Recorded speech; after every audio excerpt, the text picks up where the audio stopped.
నమస్తే అండి, welcome to our channel. మనతో ఈ రోజు సీనియర్ జర్నలిస్ట్ దుర్గా కుమార్ గారు ఉన్నారు. సార్ నమస్తే. సార్ నమస్తే. మన పాప్కార్న్ వీక్షక మిత్రులకు కూడా.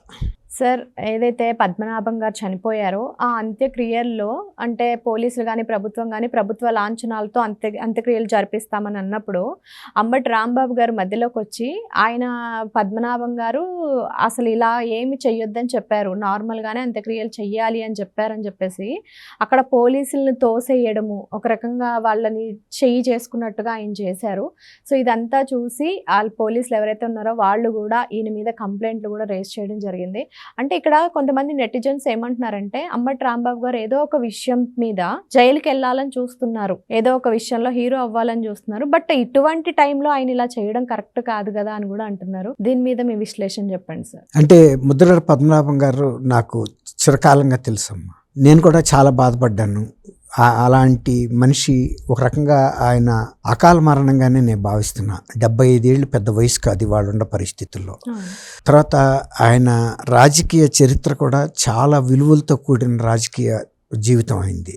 మంచి కుటుంబం నుంచి వచ్చాడు, ఆ విలువలకు తగ్గట్టుగా వ్యవహరించాడు. వాళ్ళ తాతగారు ఆ గ్రామంలో మున్సబు, పెద్ద ఫ్యామిలీ. రెండోది వాళ్ళ నాన్నగారు 2 సార్లు ఎమ్మెల్యేగా వీర రాఘవరావు గారు చేశారు. ఈయన కూడా జనతా పార్టీ టైంలో 78లో అతి కొద్ది మంది ఎన్నికైన సమయంలో ఆయన 25 ఏళ్లకే అవటం. ఆ తర్వాత కూడా ఆయన ఎప్పుడూ కూడా ఎవరితోనూ వేలు పెట్టి చూపించుకునే జీవితం ఆయన గడపలేదు. మరీ ముఖ్యంగా ఆర్థిక అంశాల్లో ఆయన అవినీతికి పాల్పడలేదు. తర్వాత తెలుగుదేశంలోనే ఆయన మొట్టమొదటిగా చేరినప్పుడు, ఆ తర్వాత రామారావు గారు క్యాబినెట్లో ఆయన ఎక్సైజ్ శాఖ మంత్రిగా చేశారు, కమర్షియల్ ట్యాక్స్ శాఖ మంత్రి, ఇలాంటివి చేశారు.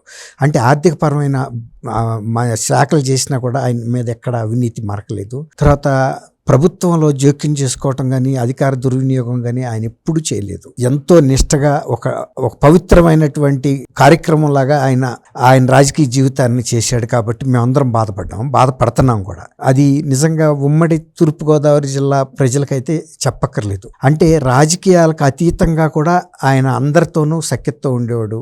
ఆయన ఇక్కడికి వచ్చినప్పుడు కూడా జయ ఇంటర్నేషనల్లో దిగేవాడు, అబిడ్స్లో ఉంది. అక్కడే ఆయన సొంతంగా బిల్లులు కట్టుకునేవాడు. ఆయనతో పాటు వచ్చిన వాళ్ళకు కూడా ఆయన భోజనాలు పెట్టడం తప్ప. కొంతమంది ఏం చేస్తారంటే ఏదో ఒక పని మీద ఇతరులను ఎంబడి తీసుకొచ్చి ఆ బిల్లులన్నీ వాళ్ళ మీద వేస్తారు. ఏదైనా ఆయన దగ్గరికి పని మీద వెళ్తే అయ్యేదైతే అవుతుందని చెప్తాడు, అవ్వదంటే అవ్వదని చెప్తాడు. అంతేగాని అవ్వని పనులు అధికారుల మీద ఒత్తిడి చేయించే తీరు కూడా ఆయనకు లేదు. అటువంటి పవిత్రమైనటువంటి వ్యక్తి నిన్న చనిపోతే ప్రభుత్వ లాంఛనాలు అనేది అతి కొద్ది మందికి దొరికే అది ప్రివిలేజ్. 100కో 1 ఒకళ్ళకి దొరుకుతుంది. మొన్న జానకి గారు మరి ఆమె కర్ణాటకలో మైసూరులో చనిపోతే ఆ రాష్ట్ర ప్రభుత్వం కూడా ఇచ్చింది. ఎందుకంటే ఆమె సంగీతానికి లేకపోతే సినీ నేపథ్య గాయనిగా ఆమె సృష్టించిన ఒక ఏర్పరచుకున్న ప్రతిస్పందనగా ఆ ప్రభుత్వం ఇచ్చింది. అట్లాగే ఎస్పి బాలసుబ్రహ్మణ్యం గారు చెన్నైలో చనిపోతే కూడా ఆ రాష్ట్ర ప్రభుత్వం అధికార లాంఛనాలతో ఇచ్చింది. ఒక రాజకీయ నాయకులకే కాదు, వివిధ వృత్తుల్లో అతి విశిష్ట సేవలు అందించినటువంటి ప్రముఖులకు అది ఇవ్వటం అనేది అది రాష్ట్ర ప్రభుత్వ బాధ్యత. అది రాష్ట్ర ప్రభుత్వం ఇచ్చేది, ఆ ప్రజలు ఇచ్చే ఒక గౌరవం, అంతిమ గౌరవం. మొన్న ఆయనకి రాష్ట్ర ప్రభుత్వం ఇచ్చిందంటే ఆంధ్రప్రదేశ్ ప్రజలు ఇచ్చిన గౌరవం అది. ఎందుకంటే అది మా బిడ్డ, ఆయన మా అందరికీ ఆత్మీయుడు. కాబట్టి అది ప్రభుత్వ ఖర్చు కాదు, అది ప్రజల ఖర్చు. ప్రజల ఖర్చుతో ఇస్తున్నారంటే ప్రజలకు ఆయన చేసిన సేవకి ప్రతిఫలంగా వాళ్ళు ఆఖరిగా వాళ్ళు ఇచ్చే ఒక గౌరవం. దాన్ని ఆపటం అనేది నిజంగా ఒక మంచి మనిషి చెడ్డ వ్యక్తులతో తిరిగితే ఏ విధమైన ఫలితాలు పొందుతారనేది ముద్రగడ పద్మనాభం గారి విషయంలో మనం ఒక గుణపాఠంగా తీసుకోవాలి ఎవరైనా.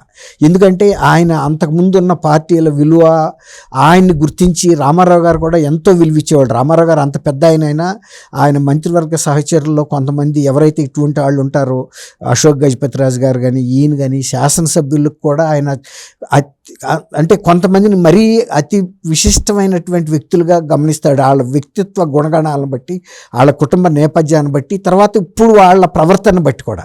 కుటుంబ నేపథ్యం గొప్పగా ఉండి వాళ్ళ ప్రవర్తన కనుక సరిగ్గా లేకపోతే కూడా ఆయన కేర్ చేయడు. ఆ కుటుంబ విలువల్ని కాపాడుతూ ముందుకెళ్ళే వ్యక్తులను మాత్రం గౌరవిస్తాడు. అట్లాగే ఇప్పుడు నరసింహులు గారు ఉన్నాడు, నరసింహులు. ఆయన మరి ఒక నిరుద్యోగి, అప్పటికి పోస్ట్ గ్రాడ్యుయేట్ అయ్యి ఒక నిరుద్యోగిగా ఉన్న వ్యక్తిని అప్పుడు ఆలేరు నుంచి ఆయన సీట్ ఇచ్చి గెలిపించి ఆ తర్వాత మంత్రిగా చేశాడు. ఇప్పటికీ ఆయన ఎంతో గొప్పగా చెప్పుకుంటాడు ఆయన గురించి. అట్లా అటువంటి విశిష్ట వ్యక్తుల్ని గౌరవించే స్థానంలో ముద్రగడ గారు కూడా ఉన్నారు, రామారావు గారికి ముఖ్యుల్లో. అటువంటి వ్యక్తికి చంద్రబాబు నాయుడు గారి ప్రభుత్వం, కూటమి ప్రభుత్వం అధికార లాంఛనాలు కేటాయించడంతో పాటు గన్ సెల్యూట్ ఇవ్వటానికి ఆర్మర్డ్ రిజర్వ్డ్ కానిస్టేబుల్స్ 6 ఒక ఎస్ఐ వాళ్ళందరూ ఎవరైతే కావాలో అందరూ వచ్చారు. గన్స్ పట్టుకుని బ్యాండ్ మేళం వచ్చింది, బ్యాండ్ వాయిస్తూ మొదలుపెట్టారు వాళ్ళు. ఎందుకంటే ఇక అధికార లాంఛనాలు ప్రభుత్వం ఆదేశించిన తర్వాత వాళ్ళ ధర్మం అది చేయాలి. కుటుంబ సభ్యులు ఎవరు అభ్యంతర పెట్టలేదు, ఆయన అభిమానులు ఎవరు అభ్యంతర పెట్టలేదు. నిజానికి రాంబాబు గారు ఆయన పార్టీలో ఉన్నాడని కానీ ఆయనేమి తూర్పుగోదావరి జిల్లా వ్యక్తి కాదు, మొదటి నుంచి ఆయనతో అనుబంధం ఉన్న వ్యక్తి కూడా కాదు. కేవలం ఆ వైఎస్ఆర్సీపీలో ఈయన జారటం మూలాన ఆ పెత్తనం రాంబాబు గారికి వచ్చింది.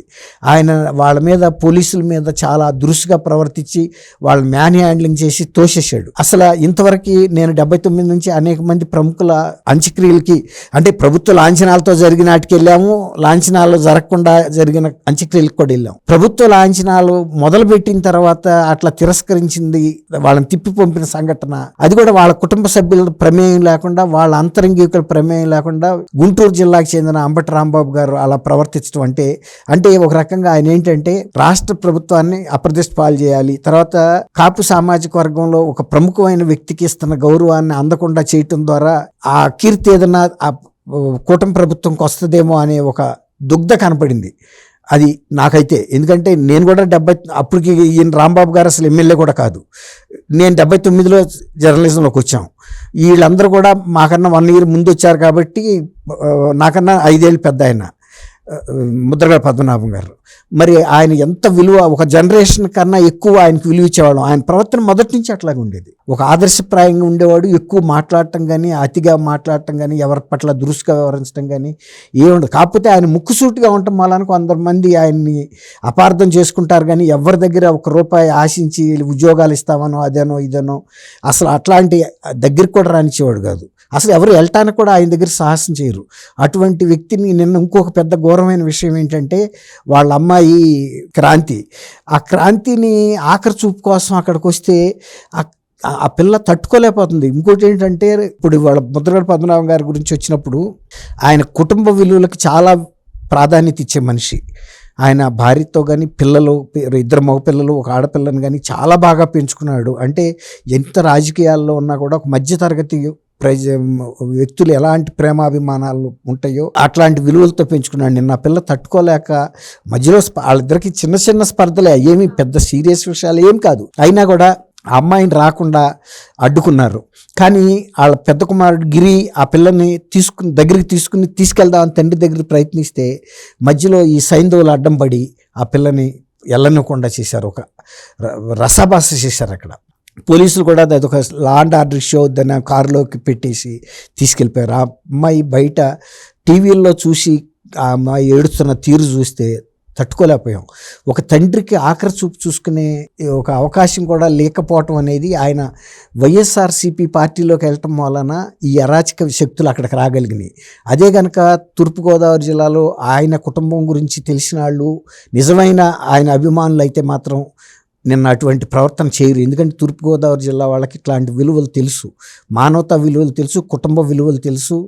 అలాంటి అనుచితమైనటువంటి ప్రవర్తన వాళ్ళు చేయలే. కాకపోతే నిన్న వీళ్ళు వెళ్ళిపోయిన తర్వాత వైఎస్ఆర్సీపీ నాయకులు ఆ ప్రదేశాన్ని, ఆ గ్రామస్తులు చాలా చక్కగా ఆయన అంత్యక్రియల్ని భక్తితో, అభిమానంతో, గౌరవంతో చేసుకున్నారు. అదే కనుక ఆ టైంలో కనుక ఆ అమ్మాయి వచ్చుంటే అటువంటి పరాభవం జరిగేది కాదు. అట్లాంటి అమానుషమైనటువంటి ప్రవర్తన మనుషుల్ని కలిసివేసింది.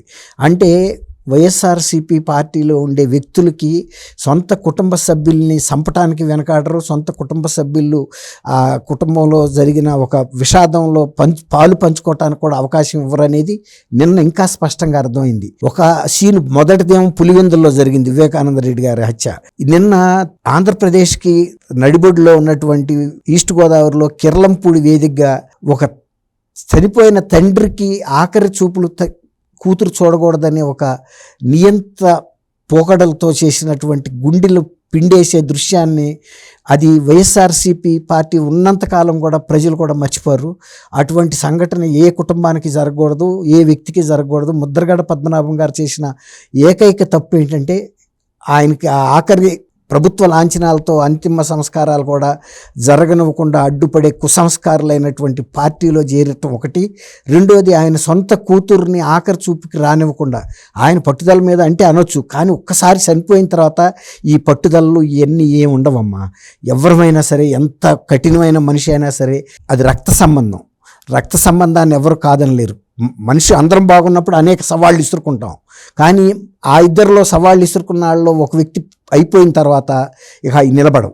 ఎవరమైనా కూడా రక్త సంబంధానికి కట్టుబడిపోతాం, వంగిపోతాం. అనేక సందర్భాలు మన పురాణాల్లో కూడా ఇలాంటి అనేకం చూసాం, మన సొంత కుటుంబాల్లో కూడా మనం చూస్తాం. కానీ నిన్న జరిగినటువంటి అమానుషమైనటువంటి చర్య మాత్రం అది ఆంధ్రప్రదేశ్లో అందరినీ గుండెని పిండేసేటువంటి దృశ్యం చూసాం నిన్న. నిజానికి ఆయన మృతి కూడా ఎంత కలిసివేసిందంటే అందరినీ, ప్రతి వాళ్ళు కూడా తమ సొంత కుటుంబంలో ఒక సభ్యుడిని కోల్పోయామా అన్నంత బాధపడ్డారు. రాజకీయంగా ఆయన అనేక పార్టీలు మారినా కూడా ఏ పార్టీలో కూడా ఆయనకి ఇట్లాంటి అవమానం జరగలేదు. ఇలా ఆయన్ని బంధించినట్టుగా, నువ్వు మా ఖైదీవి అన్నట్టుగా చూశారు, ఒక సేవకుడిలాగా.